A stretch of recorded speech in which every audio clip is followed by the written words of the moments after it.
And we're on. Welcome back to a Redneck and an Immigrant Walk into a Bar, 2026. A new year.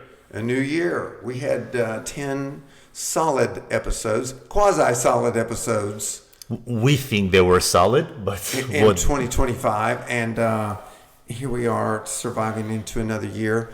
So I wanted to start with a topic. I think this topic is catches what's going on, the temperature of what's going on right now. I was telling you about, I saw this series on TV called 11/22/63. It was a Stephen King book. Yes, Okay, so you're familiar with the book or the series? I am now. Netflix. Correct. Netflix. So let's bring everyone up to speed on what it's about. The basic premise is Well, I think since it's a lot closer to history that you grew up with, I would let you share. Or you talk about series itself. Time machine, yeah. without giving the plot. Yeah, a man has a diner. In the closet is a Yeah. portal. Portal into the past. Yeah, but we're supposed to overlook this part. Yeah. Anyway, there's a portal into the past. Into a certain day of the past, 1960, someday in 1960. 60s, early 60s. No, 19, like, okay. Well, it was a 60 or Yes, 61. 1960. Okay. And no matter how many times you go back into that particular day. Right. And no matter how long you stay there, it's 2 minutes here in the reality. current time. Yeah, so you can go stay there for Right. a year, and when you come back through the portal, it's only 2 minutes later. Correct. Okay. So there's a man, he has a diner, he has a portal in his diner, and he's been working on trying to change history, specifically to save Kennedy Correct. from the assassination by Lee Harvey Oswald. But he's now older and sick, and a young protege of his comes along, and he decides to get him involved. He introduces him to the time portal, and he wants him to carry on the cause of, I want you to go back, and I want you to stop Oswald and save Kennedy because it'll make for a better world. Correct. Allegedly. That was his dream, right? Mm-hmm. I just want to have an editorial pause. Is Netflix sponsoring you? No, I don't. Because if they are, I need some breadcrumbs. No, I've never met the people. But Blockbuster, maybe? But no, Blockbuster, they're doing well. I've invested in it. Well, this whole premise is fascinating to me. First of all, time travel, wouldn't it be cool to be able to do this? So as you're watching the series, and I didn't read the book, but I've heard that the book is very, very good. It's one of Stephen King's most interesting books, some people have said. The thought of, what if I was in that situation and could go back and change history? What would I do? So that's question number one. The thing that I was thinking about, if I did have a portal to a time, what are the things that I would actually do? I mean, would I go back, and because of my knowledge of what was going on in the 60s, you could bet on sports. Yeah, which they have kind of an over theme, interwoven theme within that. Right. So you know things. Yeah. You know what's coming up, so you could turn that to your advantage. Financially, or if you wanted on a higher level to alter the course of history. Now this is huge. What would I do? I mean, this man chose, I'm going to save Kennedy. Right. But look what else we know about 1960. I mean, Vietnam's coming. Yep. LBJ is going to take over from JFK. How would we get involved? I mean, it opens up a vast amount of what ifs. So I think, and I'm well, let me not say I'm sure, but I would imagine that you, amongst many others, once or twice in our lives before falling asleep thinking, if I could go to high school or university, with this knowledge of not about markets or finance investment, but just knowledge of people, understanding, we're boys, so if we're high school girls, knowing how would I be, right? So that's a thought that I've had. I would imagine you did too, right? But I remember as a time machine conversation, and I could have been involved in those probably, or I've heard it so many times that it's almost a cliche, right? If I could go back, I would kill Hitler. There's one. Right? Okay. And I think there is another one. If I could go back, I would meet Jesus. Right? Okay, so those are like two that in my memory, and I don't know if they're factual or they're figment of my imagination, but I think those are the two that people, not default is a wrong word, but people make as an example that I would, and subsequent question would be like, if you go back far enough and Hitler is 6 months old baby, would you kill it? And is it still a murder? It opens up a kind of Pandora's box of do the right thing. It's one of the things that now we have I'm sorry. Give me 30 seconds. Self-driving cars. How do you teach the car? There is a dilemma. This philosophical dilemma. So if you're driving and you're about to hit, let's say, 5 people, but if you swerve, you will hit a 5-year-old child. But those 5 people will live, but this child will be gone, or vice versa. Right? It's an ethical dilemma. A moral ethical dilemma, absolutely. Yeah. So going back in time, if Hitler is 6 months old baby, do you kill? And that's your only opportunity. Yeah. Right? So anyway, I'm sorry, I got deviated. I just go back and make sure he gets accepted to art school. Yes, please, Juilliard or somewhere, SCAD, right? Yeah. Savannah College. He doesn't go in the army. So there's many ways to do it, but we're talking about here the possibility of time travel or wormholes. The aliens are up there using wormholes, aren't they? Is that how they get from there to here? I don't know. Yes, that's how they're getting here. They speak the language I don't understand. No, we've had Senate meetings with generals and senators and congressmen sitting around talking about, they're here. We've known about it for decades. Right. We see them all the time. Area 51, New Mexico. Is that where you're going? Well, no, that's Roswell, the whole deal. But yes, they're sitting in Congress, in the Senate chambers, saying yes. We've seen them. They're not from here. We know about them. Okay. That's fair.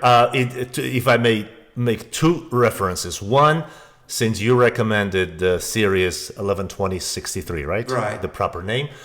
And I'm grateful. Thank you. 8 episodes. I kind of binged through them while on the computer. Very good. There is also a series, much more famous probably, and people, if anyone watches this, the House of Cards. I don't know if you've seen it or not. Yeah. I've seen the first 5 seasons. I've never touched the 6th one, and it wasn't good at all. Kevin Spacey. Yeah. Fantastic series. The reason I'm referring to it is because what's being communicated or maybe portrayed to the great unwashed, I'm part of it. I'm not insulting anyone. The people.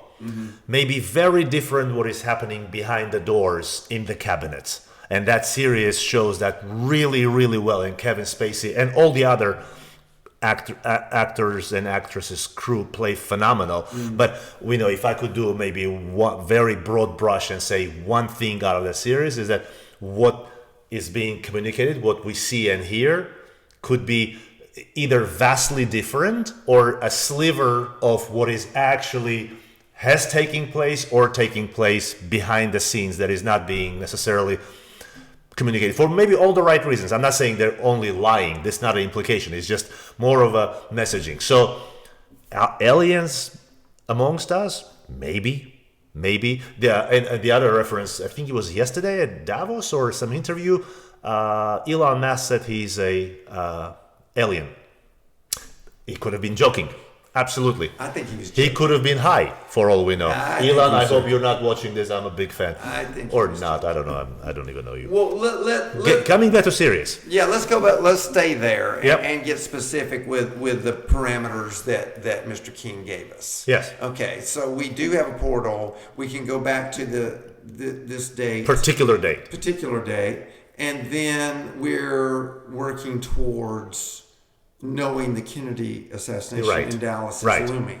Yep. Okay, so we have the option to intercede. Yes. Okay, so Lee Harvey Oswald is at the Texas School Book Depository. Yep. He works there. We know this. We know the date. Yep. They're going to come through in the limo. What are we going to do? Are we going to go get Oswald? Are we going to, and thinking beyond this, let's say that the assassination is thwarted. How does it in the series? It doesn't change the future for the better. Right, I was hoping that you will not completely give out the plot, but yes, Yeah. it's the proverbial hindsight 2020, right?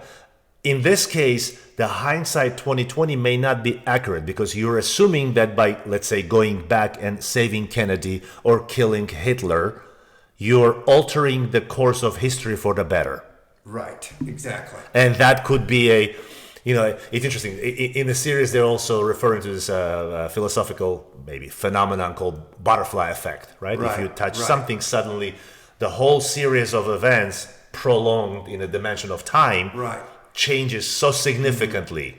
Right? If you stopped Hitler, especially before, we wouldn't have the Volkswagen. Or Fanta. Or there's so many other, or German Autobahn. Or Hugo Boss. Well, Hugo Boss. Well, Hugo Boss was around. They were just supplying the German military uniforms. with the Bayer AG. Another moral dilemma. One of the atrocious Nazi criminals, Dr. Death, absolutely, Dr. Mengele, Dr. Death, Dr. Mengele, right? He done atrocious, inhuman. Find your favorite adjective. Experiments with people, with men, women, children, twins, etc. Horrific. We all hope he's burning in the worst ninth circuit of hell. Get it? But however, and this is the part where, some of his outcome of his research, or I don't even want to call that research as an insult to all the researchers. Some of the outcomes have helped progression of certain learnings for illnesses, sicknesses, and I didn't know that. Yeah, There's something. Yeah. I don't even want to go there. Yes. There was a byproduct. Correct. Well, okay. Yes. I did not know that. 100%. But let's just say this. If you give this drug experimental to 100 people, half most likely will die. However, learnings on the other half will help 100,000. That becomes that moral dilemma around, do you kill a smaller number for a greater good of the large number? I don't even know how we got here. Let's go back to your series. Okay, 11/20/63. Netflix, if you're watching this, we need some breadcrumbs. Yeah. No, actually, this series is 10 years old. Oh, really? By the way, I didn't want to represent this as a brand new. Well, you told me that about this. When was it? This week? Monday? Yes. Yeah. They have re-released it. They have this phenomenon. They do this. The new re-release of something suddenly clicks. Was that the guy about pretending to be somebody else coming back home? What was that series? Pete, Sneaky? Yeah, Sneaky Pete. It was like re-released and became more popular. Exactly. It's happened in the music world. Yeah. A song that didn't make it. Yep. And then it was re-recorded years later and becomes a huge hit. Yeah. Well, why not the first time? Right. Well, same with this. This is 10 years, and the book is beyond 10 years. So, but still intriguing. But yeah, I think I would want to intercede. Knowing what I know, that this event is about to happen, How could you stand by and not do anything? Yeah, it almost requires like a not deeper discussion, but just open up our dimensions of thinking, because we're thinking in a dimension of singularity of time, an event, right? Event happens, time progresses, and then it escalates or de-escalates or changes. It's linear. Linear, right? We kill Hitler, no more Führer, no more Nazi Germany, No 6 million. Jewish people dead, or 26 million Soviet people dead, 13 or 17 million horrible Germans dead, on and on and on and on, right? Is it true though? Is it mathematical that one person could, and even horrific, even worse thought, what if another person would have done even worse, right? So let's stay with a more 1960s era. Well, the Beatles could be an interesting one.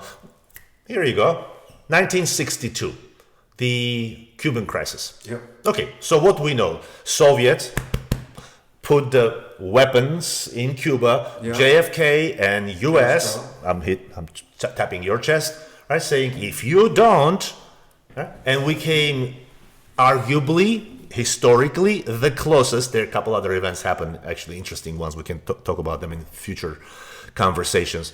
We came closest to the war, right? The Third World, the annihilation. Yeah. So, we would think, like, let's just say, if we killed Khrushchev, right, let's keep Kennedy because unfortunately he was killed. We wouldn't, if somebody else was in lieu of Khrushchev, the General Secretary of Soviet Union, we wouldn't have gotten the Cuban crisis. Or, right? So there's always this, Yeah. the dilemma of unknown. We assume, and as humans, overwhelming majority, short of some bad people, we're kind people inside. So we assume that if it wasn't for that bad guy, it would have been better. But there's another bad guy. There is a worse guy, right? It could be worse. We could sometimes, even in current days, right? I don't want to go into political conversation, not because I'm afraid or we don't want to. Just for time being, we're talking about 11/20/1963, which is great. But today we have some bad leaders in the world, or who are thought to be bad by other parts of the world. Right? Saddam Hussein, let's go more or less recent history. Bad guy, probably.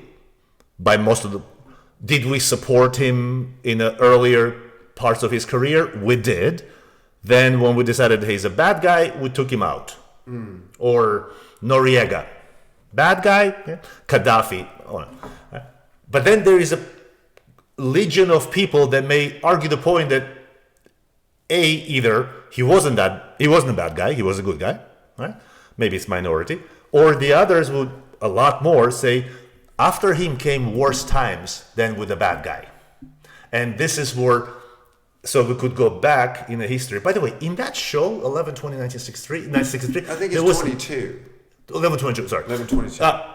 There was one part that I thought it was a typo or something. When he's, as a teacher, asked the classroom saying, what would you change? You remember the first episode? And one guy said about Saddam Hussein, one kid. Unless I misheard something, there was no Saddam Hussein at that time. Unless I misheard something, but it stayed with me. I said, I got to tell Jim, and I now... That can't be. I know, but I'm about 90% sure it was said by one of the students. I think... We'll have to check on yes. that. Okay, then I'll have so to check on that. We would go back and not have Saddam Hussein or General Noriega or Gaddafi in Libya because we know that they turn into bad guys, right? Gaddafi, the airplane over Scotland, Saddam Hussein, chemical weapons, Kurds, and on and on. But if we don't have them, we assume it will be better, but it could be a lot worse. I think that I've got my own idea for a similar book. Please do share. I love the portal idea. Yes. But with a dial. Meaning, I can control where I go back to. Well, yes. Okay, so this is fantastic. So what if the premise is that my job is just to go back and redirect and stop bad things from happening? For example, I'm going to go. There was a movie with Tom Cruise. They know about the crime about to happen. They go back and prevent the crime. Minority Report. Okay, well that was like one thing. Yeah. But I go back to December 6th to Honolulu. Yes. And stop Pearl Harbor. Or well, do you stop or you just warn about? I can't stop. Yeah, right. I warn them. You're right. Or right. I haven't worked out all the details Yeah. yet. But throughout history, right? Interesting. What am I going to go tell General Custer? Don't don't go there. The Indians are up there. And interesting how they wouldn't believe me. That's an interesting part. That's the part of the story that's interesting. When the girl in that series says, "Tell me something about the future," right? Yeah, right. And if you and I, doesn't matter, go back to 100 years, and they start saying, "Tell us about the future," I would say 90% of what we tell them, they won't understand. No. Not even believe. It will be beyond the comprehension, like, microwave or airplane. Okay, 150 years, doesn't matter, right? Computer, mouse, right? We can't even, that's one of my, it's not a conspiracy theory, it's just a theory that if Leonardo da Vinci, who was like one of the greatest minds ever lived, right? Nicholas Tesla, Leonardo da Vinci, in his biography or in his... there is a 3-year window that he's missing. And let's call it tongue-in-cheek theories that he actually went and saw the future, came back. That's why he's drawing helicopters, he's drawing artillery, but he can't explain what this is to people. Like, how do you explain a helicopter in 1600s? To a German Shepherd. Yes, yeah, exactly that. Explain trigonometry to a German Shepherd. Well, the aliens took him. And then when he came back, he knew all this stuff, but they can't relate to it. I mean, why limit ourselves here? Why not? Let's go back to the crucifixion. Well, that's another popular subject of time travel. Well, kill Hitler and meet Jesus. What? But you have to be careful about how if you're there and you see, Jesus Christ carrying the cross, and they're going up to the actual crucifixion. I mean, what if you're not able to affect change? Well, this will be probably argue. I can argue this from two different perspectives. One, Jesus being Son of God, and we Christians will believe that. If he wanted for that to stop, that would have never happened. So that was the course of history that God had. But on more of a human level, if that didn't happen, Christianity wouldn't be around. It would be just True. Right? That's true. That was all by design. Correct. Because after his crucifixion and death, very short death. Yeah. Christianity stopped to exist. All his 12 apostles, well, not counting Judas, 11 apostles, they said, nope, nothing to do with this, not me. Disavow. Right. So that maybe everything is by design. Well, and you learn this at the end of the movie. You learn that, or book, that it's all by design, and even though you knew about it and you went to change it, you weren't able to. I think, and we probably, since it's our 2026, we should we should not test the patience of a handful of people who are going to watch this, but we should. If you're game, we can continue our next one on this topic, because what I want to say is, what will we change in our own lives? Let's not go big. Well, Hitler, that's a whole different Kennedy. No. And then play that out and say, like, if I knew if I do this, and there will be some severe repercussions, I wouldn't do this. I would stop myself from doing this. How do I know that what would happen next wouldn't be worse? Right? Let's take some silly example. I knew driving on 480 miles an hour, I'll get a ticket. So, and the cop was there right between exits, Hayes Bridge and Old Milton. Right. I would slow down.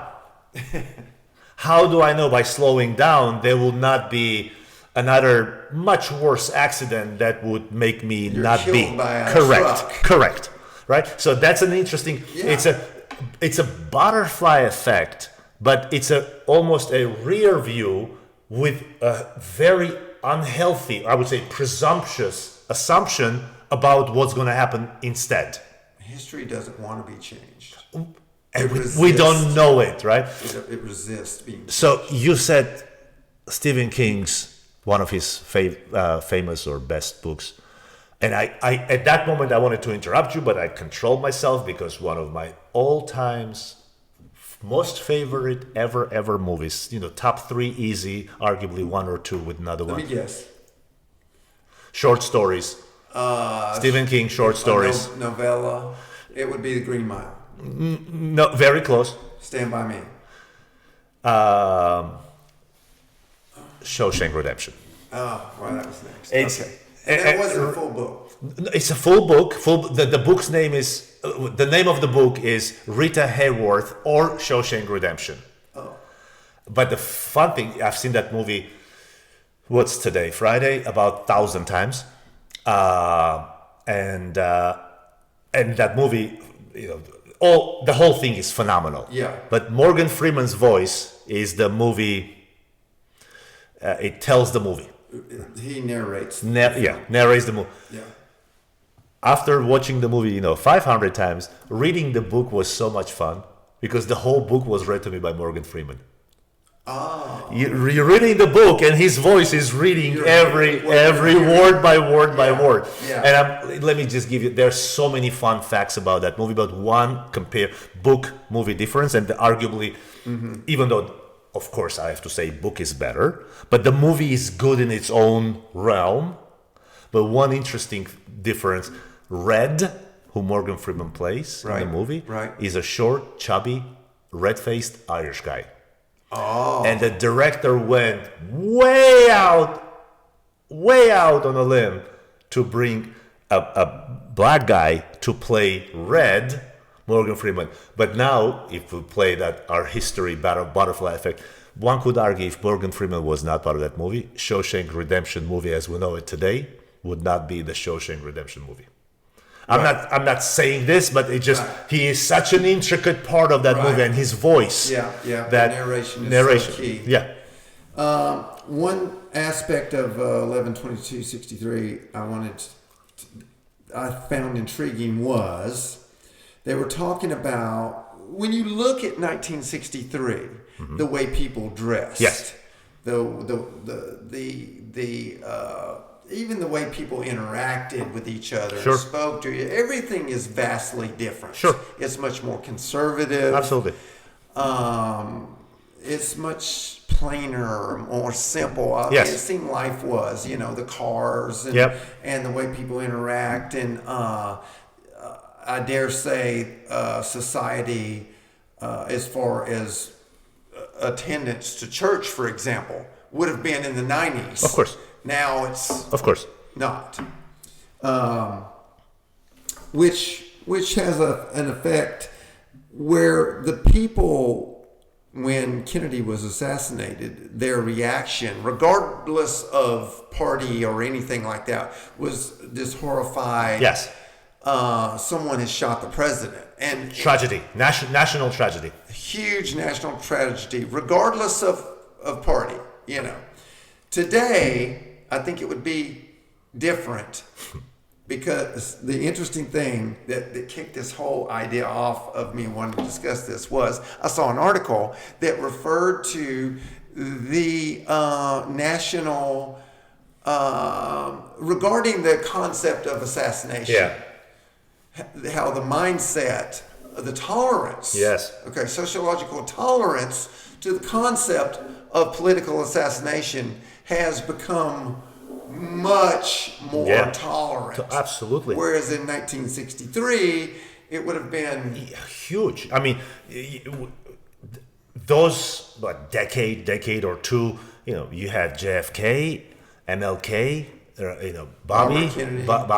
Robert Kennedy. Yeah. Right? And each one was an event that every single slight exaggeration, but American took it as a personal tragedy, maybe a strong word, but something extremely deeply personal. I think closest in more our times, and maybe not some of the 20-somethings that are watching this, if there are any, right, is 9/11.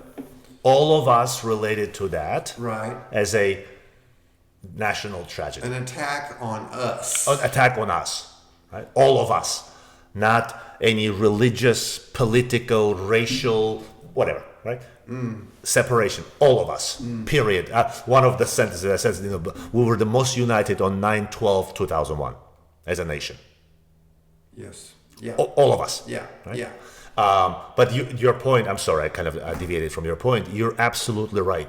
That wouldn't in the current times, we have an attempted assassination of a former president and current president, but before he became president-elect, whatever you will call it, right?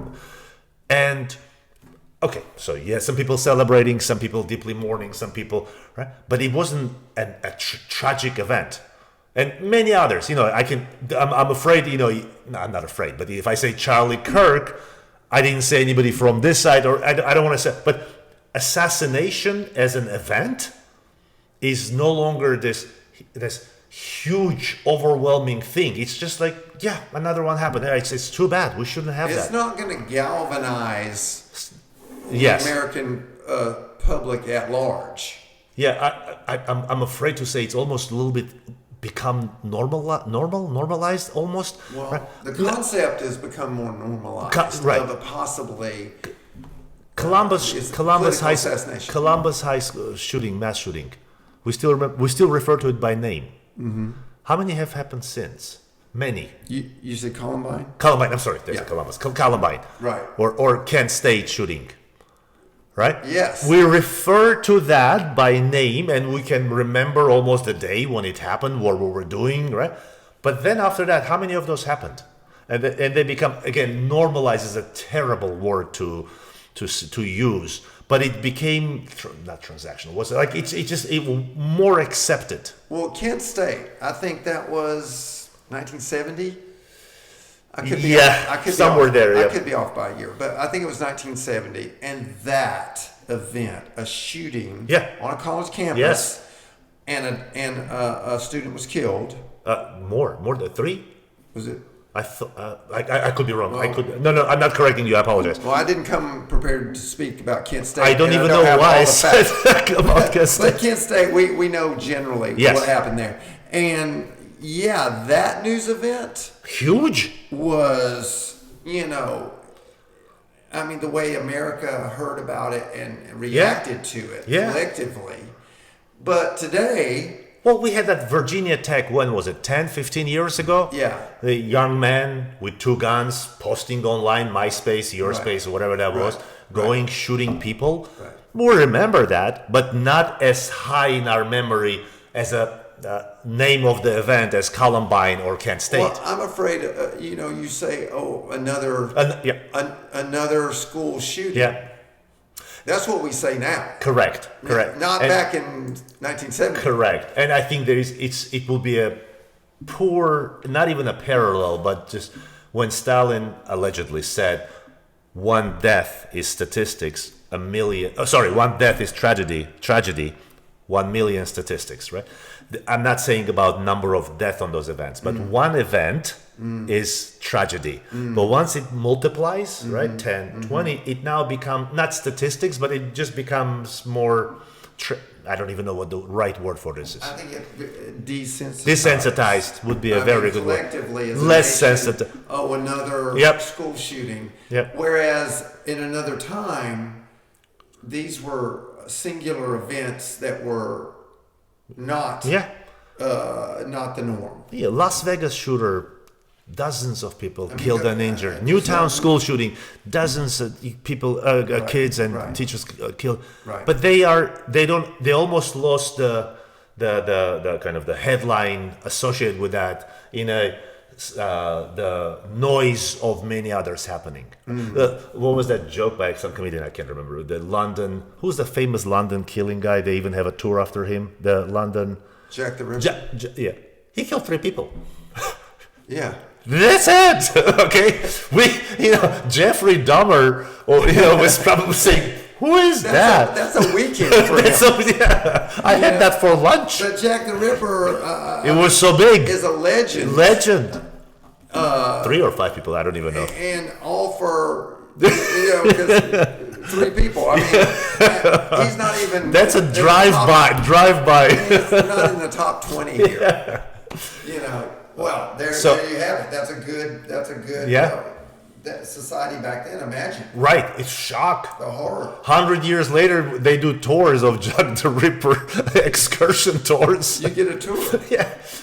Hey, Jim. So first, it's great to reconnect in the new year. Yeah. We should do this. Yeah, we should do it more again. regular. Yeah, we'll do it again.